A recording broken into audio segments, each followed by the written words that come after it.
Welcome to the automatic mode.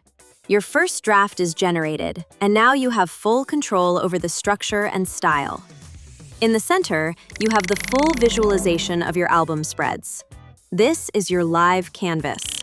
On the left, you see your chapters and photos. Click the three dots to manage them.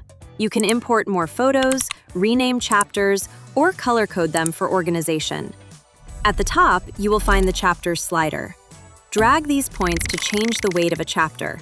The system instantly redistributes the pages to match your story's flow. Need a different look? Use the top styles option to adjust the gap, border, or background color for the entire album instantly.